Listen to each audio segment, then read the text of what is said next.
Ah, bonjour Isabelle. Bonjour, Sylvia. Eh bien écoutez, je suis ravie de vous avoir pas au bout du fil, mais au bout de Skype, on pourrait dire, Oui, parce que maintenant c'est Skype. Alors, nous sommes ensemble aujourd'hui pour parler de votre livre qui s'appelle Développer votre intuition pour prendre les meilleures décisions. Mais avant toute chose, je dois dire que vous avez trois enfants, hein, vous avez trois oui, jeunes enfants, vous êtes donc une jeune maman, et puis vous avez écrit avant ce dernier dont nous allons parler, un autre livre qui s'appelle Devenir mère et réussir sa vie professionnelle. Tout un programme, tout un programme. oui, Bon, oui, alors, quand votre livre de l'intuition est sorti, quand il y a eu un autre livre sur l'intuition, je me suis dit encore un, parce que je les ai tous, hein, en langue française, je les ai absolument tous, et j'ai été agréablement surprise. Très très agréablement surprise. Mais avant de parler donc du livre, d'entrer dans le sujet, est-ce que vous pourriez nous parler un petit peu de votre parcours, voilà, jusqu'à maintenant, oui. voilà. Alors, moi, j'ai un parcours, je suis journaliste, donc j'ai un parcours assez classique, hein. J'ai fait d'abord des études d'économie de droit, et ensuite j'ai intégré l'école de journalisme de Strasbourg. Ensuite, j'en suis sortie, et puis j'ai été pigiste, j'ai travaillé pour différents magazines, grand public, et j'ai aussi travaillé en tant que chef de rubrique dans deux magazines sur le voyage et sur le bien-être. Et puis, donc, comme vous l'avez dit tout à l'heure, je suis maman de trois enfants. Et à la naissance de mon troisième enfant, j'ai eu une grande période de remise en question qui a coïncidé avec un licenciement économique. Et je me suis véritablement demandé, mais pourquoi je fais ce métier? Qu'est-ce que je recherche dans le journalisme? Pourquoi j'ai voulu faire ce métier et qu'est-ce que j'avais au fond de moi? Oui. Et de cette remise en question, de ce passage un peu complexe, on est sorti pour moi l'évidence, le besoin, l'envie d'avoir du temps et de l'espace pour parler des sujets et donc d'écrire des livres. Ça fait un peu deux. Et donc de là sont nés ces deux livres dont vous avez évoqué. Le premier sur la conciliation entre la vie privée et la vie professionnelle et le deuxième sur l'intuition. Bien. Alors, donc, on va parler maintenant de l'intuition, de ce livre, dont au départ, j'avoue avoir été, comme je l'ai dit, m'être dit encore un livre, parce qu'il en sort énormément sur l'intuition. Et en réalité, on verra tout de suite après. Vraiment, j'ai été très très agréablement surprise par la richesse du livre, sa profondeur aussi. Et comment peut-on encore donner d'autres renseignements, d'autres choses encore sur l'intuition, alors qu'il en existe déjà tellement. Mais évidemment, j'aimerais bien savoir comment est né ce livre, parce que il y a eu un début. Hein. Comment c'est pas venu comme ça l'intuition subitement, ou c'est venu comme ça C'est Justement. Et alors, ça, c'est vrai. Hein, je dis pas ça parce que ça fait bien de Oui. dire j'ai eu l'intuition du livre sur l'intuition grâce à une intuition, mais c'est vrai. J'étais justement en train d'écrire, j'étais devant mon ordinateur, en train d'écrire, de finir les dernières lignes de mon livre donc sur la conciliation entre la vie privée et la vie professionnelle. Et tout d'un coup, véritablement, j'ai eu une lumière qui s'est levée dans ma tête et véritablement comme si quelqu'un avait fait clic Oui. et j'ai eu ce message, c'était très clair, et qui a dit tu vas écrire un livre sur l'intuition et ça va être super. Et j'étais prise d'une joie, d'une euphorie incroyable, et surtout d'une certitude absolue, et de cette sensation de lumière. C'était une évidence qui m'est vraiment apparue comme ça. Alors après, et après que j'ai travaillé véritablement sur l'intuition, parce que avant ça, je m'intéressais à l'intuition parce que je suis curieuse, et curieuse des autres, curieuse du monde, curieuse de la conscience, curieuse du mystère de la vie. Et donc, je m'intéressais forcément à l'intuition, mais pas plus que ça. Et c'est après, donc j'ai travaillé l'intuition, j'ai lu beaucoup de livres, j'ai interviewé des gens, comme on va en parler après. Et en lisant tous ces livres, je me suis rendu compte que l'intuition que j'avais vécue, que ce livre sur l'intuition, ça s'appelle l'Insight. Hein, Oui, oui, Insight, oui. et c'est, voilà, l'Insight. Et c'était ça que j'avais vécu. Et ensuite, évidemment, bon, là, il y a eu l'Insight, qui s'est accompagné d'une certitude absolue, alors que je suis plutôt quelqu'un qui doute. Et je dirais que cette intuition de départ qui était très puissante m'a porté. Elle m'a porté tout le long du livre, qui n'a pas été un chemin si facile. Oui. Duré 2 ans, 2 ans de lecture, 2 ans de remise en question, 2 ans d'essai d'écriture parfois qui n'étaient pas bons et qu'il a fallu recommencer, 2 ans de doute aussi parce que le doute est venu. Mais finalement, j'ai été soutenue par les éditeurs qui m'ont accompagnée, qui m'ont toujours fait confiance sur le contenu du livre. Et alors après, le contenu du livre en lui-même, en fait, je me suis imprégnée de beaucoup de matière. Et puis un matin, je me suis levée et j'ai pris des feuilles blanches et j'ai écrit le plan. Le plan du livre, toutes les parties, toutes les structures, c'est venu comme ça, d'un bloc. Bon, évidemment, après, Oui. Je l'ai remanié, hein. Mais on va dire que la structure m'est venue d'un... Intuitivement, finalement. Oui, sans passer par la raison. Si on prend comme définition que l'intuition, c'est obtenir une information sans passer par le raisonnement. Voilà. Alors, ce qui est très différent, là, évidemment, justement, je l'ai lu, je l'ai dévoré d'ailleurs, parce que au départ, je vous avoue, hein, parce que je suis quelqu'un de très carré, donc au départ, je me suis dit, bon, bah, on va y aller, quoi, on va le lire. Je les lis tous, hein, c'est normal, avec un blog sur l'intuition, ce serait quand même dommage. Et puis j'ai été agréablement surprise, on en parlera juste après, d'abord par Thierry, la préface de Thierry Janssen que j'admire énormément, dont je lis les livres aussi, que je les dévore, parce que c'est quelqu'un pour moi enfin, qui a beaucoup de valeur et qui écrit très bien. Mais je veux dire, vous avez interviewé tout un tas de gens. Et alors là, je dirais que j'en suis pratiquement tombée à la renverse, parce qu'il y a des personnes, jamais je n'aurais imaginé que ces personnes, finalement, intuitaient, comme je dis. Hein, parce que, voilà. Alors, comment vous avez réussi à trouver des gens qui intuitaient, si je puis dire? Ça c'est une de mes grandes questions. Bon, je sais que vous êtes journaliste, mais quand même, il faut tomber pile poil, parce qu'il y a beaucoup de gens qui... oui, l'intuition, oui, c'est un truc de sorcellerie ou un truc de bonne femme. Mais vous avez quand même, il a plus de 200 pages, votre bouquin, 250 pages pratiquement. Donc, après chaque chapitre, il y a des interviews, 3 ou 4 interviews de personnes. Alors, comment vous les avez trouvées? Alors, ça n'a pas été compliqué finalement, ça s'est fait assez simplement. Mais juste sur la question des interviews, c'était fondamental pour moi. Là aussi, c'était une évidence dans les livres que je voulais faire parler, faire témoigner des gens sur l'intuition, sur comment ils la vivent, ce que c'est pour eux déjà, et comment ils la vivent et comment ils s'en servent. Pour moi, c'était essentiel. Parce que justement, l'un de mes rêves, l'un de mes objectifs à travers ce livre, c'est de faire sortir l'intuition de l'ombre, justement de toutes ces peurs qui m'entourent, de toutes ces craintes, toute cette suspicion que c'est dangereux, etc., etc. Et donc, je me suis dit que l'un des meilleurs moyens, c'était d'aller chercher la parole de gens qui, habituellement, ne sont pas sollicités sur cette question, mais qui intuitent. Parce qu'on se rend compte, finalement, que l'intuition, c'est quelque chose de, à la fois très personnel et très universel. Et on intuite tous. Enfin, je veux dire, à des niveaux différents, évidemment, mais on a tous ça en nous. Alors, comment je les ai trouvés?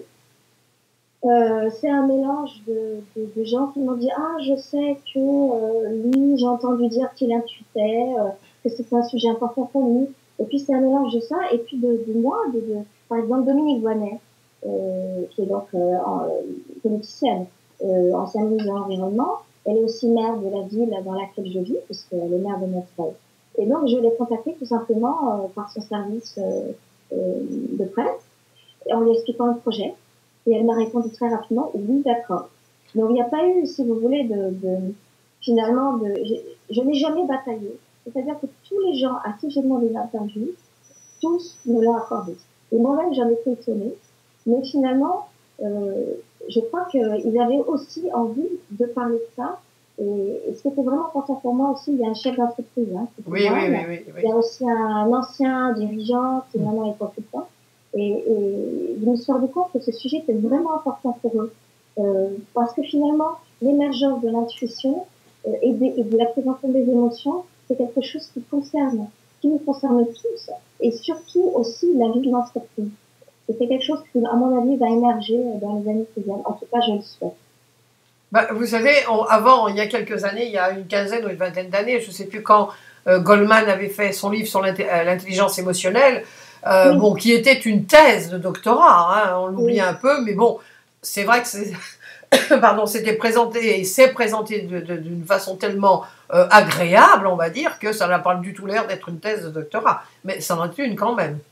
Oui. Donc, quand il a sorti ça, tout le monde, c'est oh, mon Dieu, l'intelligence émotionnelle. Oui, effectivement.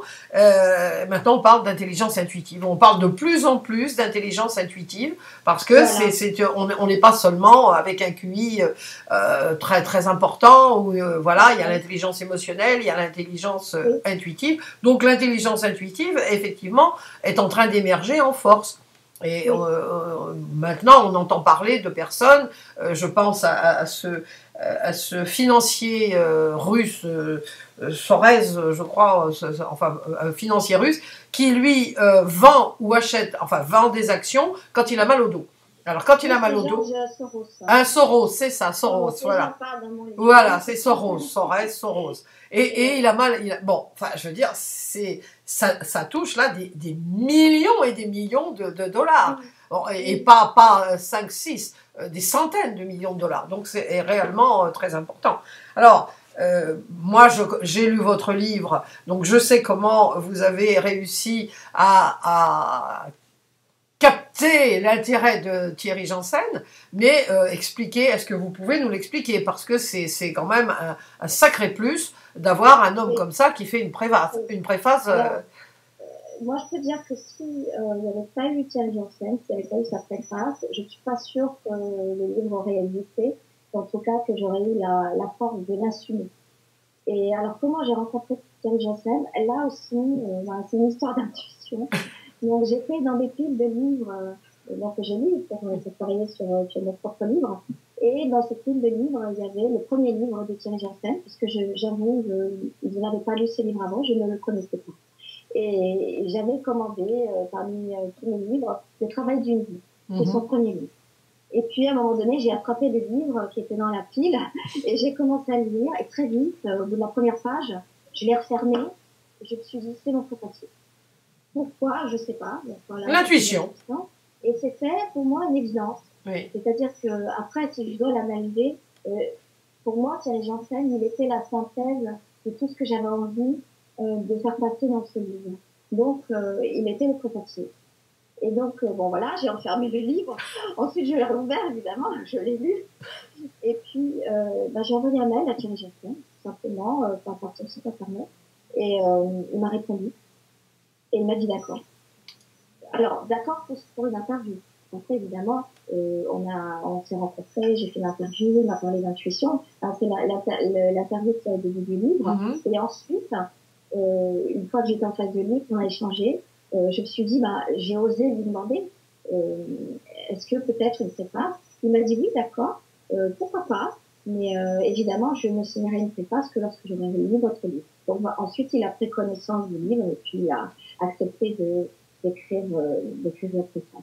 Oui, parce que je ne crois pas que Thierry Janssen soit, comment dire, un flagorneur. Hein. On peut dire qu'il ne parle par flagornerie.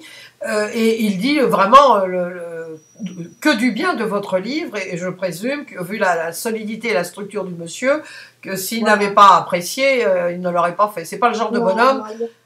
Ah non, c'est pas le genre de bonhomme à faire. Je pense que j'aurais pas eu la force de le porter. Parce que, en effet, moi, j'ai eu l'intuition de ce livre sur l'intuition, alors que je n'avais jamais écrit, ni même réfléchi sur le sujet. Oui. Et donc, il y a eu un moment où je me suis sentie peut-être pas légitime. Et donc, c'était un peu... Et puis, je voulais pas écrire des bêtises, entre guillemets. Oui. J'avais vraiment le souci d'être droite dans les messages que je transmettais, et donc de ne pas écrire n'importe quoi. Parce qu'on est sur des sujets extrêmement sensibles. Et donc pour moi, la caution de Thierry Janssen, c'était aussi de dire le livre est valable dans le sens où voilà, il tient la route. Il tient la route, oui, parce que ça c'est vrai que votre livre tient la route, indiscutablement. Pour revenir à ma mauvaise impression, c'était pas une mauvaise impression, mais au début j'ai dit encore un. Bon, effectivement, non seulement il tient la route, mais il y a quelque chose que j'aime beaucoup, hein. C'est mon dada aussi, hein, je dois dire, je vous dis, j'ai plus de 4000 bouquins chez moi et j'en ai donné beaucoup. C'est à la fin, oui, mais bon, alors chacun a son dada, et moi, l'un de mes dadas dans les livres de développement personnel, c'est qu'à la fin du bouquin, à la fin des livres, enfin de chaque chapitre, il y ait un petit, c'est pas un pense-bête, c'est un petit résumé, voilà, vous dites le chapitre 2 en 10 points clés. Ah ben ça me plaît beaucoup, parce que effectivement, ça permet comment dire, d'aller à l'essentiel et puis de nous rappeler ce qu'on a vu. Et ça, il y a malheureusement trop d'auteurs qui oublient de faire ça. Enfin, ou ça les shoote pas de faire ça, tout simplement. Mais ça, franchement, c'est aussi un point que j'ai beaucoup aimé parce que, une fois que je l'ai eu fini, je dis, chapitre 2, on dit point clé, ah oui, on peut, voilà. Enfin, vous voyez, c'est vraiment, ça, c'est vraiment très important. Comment vous... Et pour moi, c'était très important aussi, parce que j'ai voulu vraiment faire un livre pratique et pragmatique, et donc de faire la synthèse en quelque sorte. Oui, c'est pas vraiment une synthèse, mais c'est plutôt de sortir les grandes idées. Et j'ai tellement poussé cette idée loin que j'ai fait un dernier chapitre, qui lui-même, le chapitre 6, est une sorte de digest de l'ensemble du livre et de faire sortir les points clés de l'ensemble du livre. Qui ne sont pas un résumé, je sais pas. Oui. Non, c'est les points clés, franchement, c'est ça, c'est les points clés. Et alors ce chapitre-là, qui est plus court que les autres, évidemment, alors lui, je l'ai écrit en quasiment 2 heures, parce qu'en fait, c'est sorti vraiment tout seul, et c'était très facile, et c'était tous les messages, toutes les choses qui me paraissaient essentielles, et qui ressortent de l'ensemble du livre. Et j'ai trouvé que c'était important de faire ça, pour vraiment, pour être clair dans le message. Et je sais que j'ai des gens qui m'ont dit ils ont directement commencé le livre par ce dernier chapitre en disant comme ça je vais directement à l'essentiel. Et je dis pourquoi pas. Bah oui, pourquoi pas. En effet, le livre peut se suffire à ce dernier chapitre puisque l'essentiel est là. Mais bon, le reste évidemment a du sens. Ah bah oui. C'est quand même dommage de ne pas lire le reste. Mais enfin, je pense que les gens ont une idée. Peut-être aussi pensent-ils comme moi, encore un, voyez-vous, alors que là on y va et puis on est vraiment... enfin moi j'étais ravie par ce livre. Alors pour terminer, je vais vous demander bien sûr la question évidente. Est-ce que vous intuitez? Est-ce que vous écoutez votre intuition? Comment ça se passe maintenant avec votre intuition? Alors oui, bien sûr, j'écoute mon intuition et l'écriture du livre pour ça est extrêmement importante parce qu'elle m'a aussi connectée à ma propre intuition, à celle que je vivais sans jamais l'avoir regardée finalement. Oui. Depuis enfance, j'ai des intuitions, je suis intuitive, mais je ne me suis jamais vraiment posé la question. Donc le livre m'a permis deux choses. Il m'a permis d'une part de mieux connaître mon intuition et d'autre part de la lâcher un peu. Oui, finalement, voilà, de lui lâcher la bride un peu. Oui, voilà. La laisser s'exprimer librement. Parce que finalement, il y a un paradoxe dans un livre sur l'intuition, c'est qu'on va analyser, on va chercher à rationaliser, à comprendre un phénomène qui relève quand même de l'instantané, de la spontanéité et de quelque chose qu'on ne maîtrise pas. Donc, je dirais que j'ai aussi pris du large avec mon intuition. J'ai eu une phase où j'en avais un peu marre d'en entendre parler, et j'étais un peu comme ça. Et puis je me suis libérée par rapport à mon intuition. Donc, je dirais que maintenant, elle fait partie de moi. Et voilà, j'ai plus besoin de la questionner. Elle coule de source. Elle coule de source. Elle est là en moi et elle est présente. Vous avez donc, je donnerai dans l'article, vous avez aussi maintenant un blog sur l'intuition. Hein? Oui. Donc voilà. Seulement un petit détail sur votre blog, c'est pas toujours facile de laisser des commentaires. Ça, ah bon? Oui, parce que Blogspot, c'est un peu enquiquinant. C'est WordPress. Eh ben, alors, je pensais que c'était Blogspot. Mais on a du mal. Ils vous demandent des trucs et tout. Ah ouais. Alors, des fois, moi, je reviens parce que sans laisser de commentaires. Bon, je vous le dis, comme non, ça, on en profite de tout dire. Alors, écoutez, bien, moi, je vous souhaite le plus grand bonheur avec ce livre. Hein. J'espère qu'il va se vendre beaucoup, parce qu'effectivement, c'est un livre profond, qui a de la valeur, qui est que j'ai beaucoup aimé. Comme je vous l'ai dit, moi, je ne recommande que ce que j'aime. Les autres, je n'en parle pas, donc c'est la raison de notre interview. Et puis, je voudrais que vous nous donniez, pour terminer, quels conseils pouvez-vous donner aux personnes qui vont voir cette interview? Par rapport à l'intuition, bien sûr. Par rapport à l'intuition. Ah oui, bien sûr.